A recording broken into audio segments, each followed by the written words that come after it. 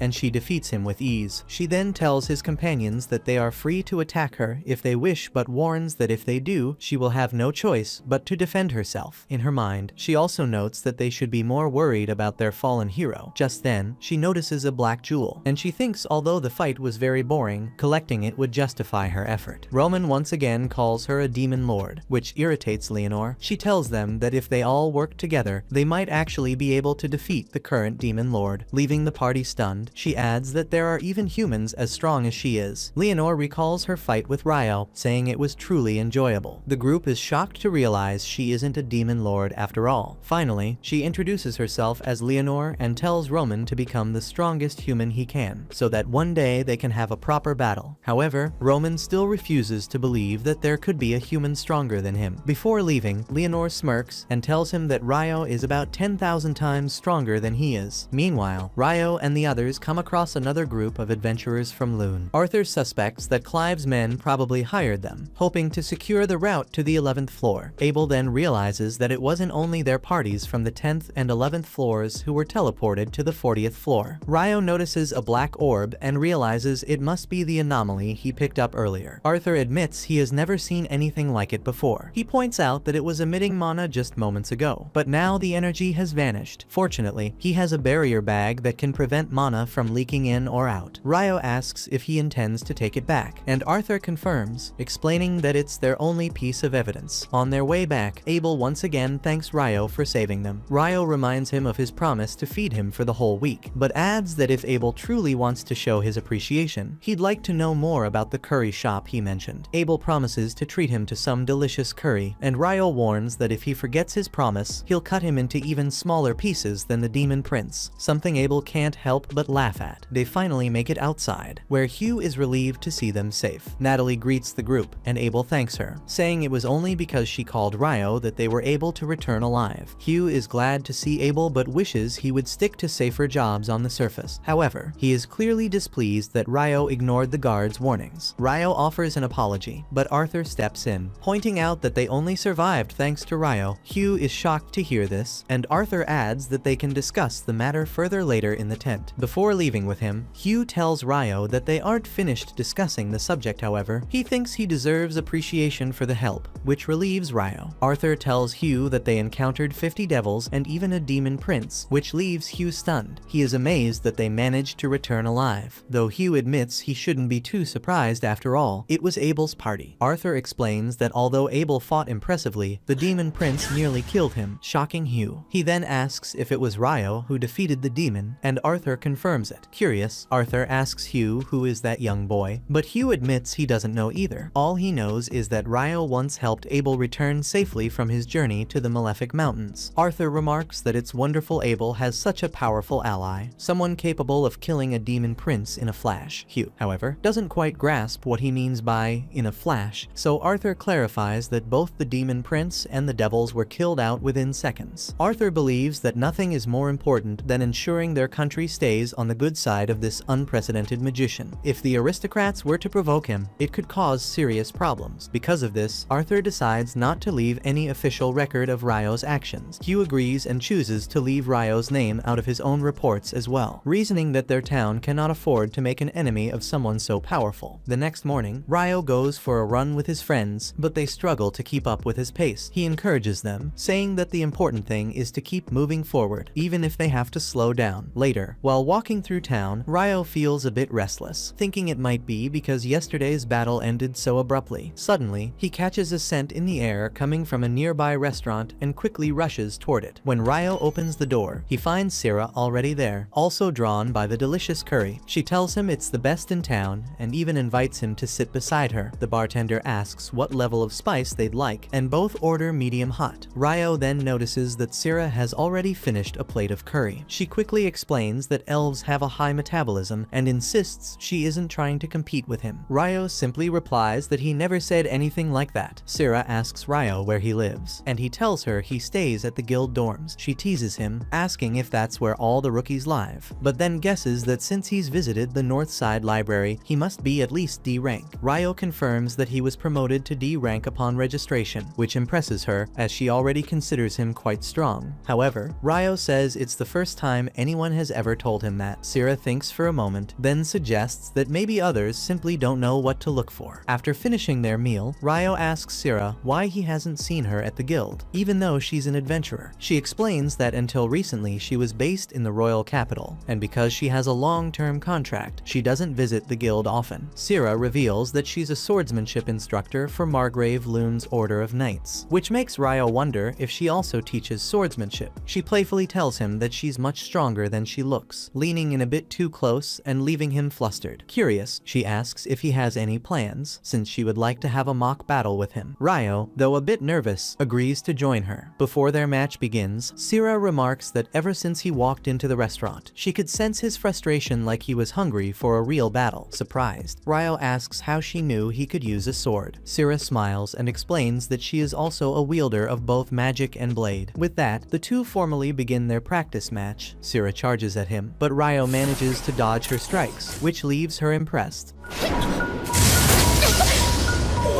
Deciding to stop holding back, she unleashes her full power. Ryo quickly realizes she's become much faster, and during their close combat his sword snaps, forcing him to surrender. To his surprise, Sira is delighted. This is the first time anyone has ever managed to withstand her wind robe technique. Only then, Ryo realized she had been using wind magic to enhance her speed. Sira asks who taught him to fight like that, and Ryo replies that it was his mentor, the same one who gave him his robe. Putting the pieces together, she realizes it was the Fairy King.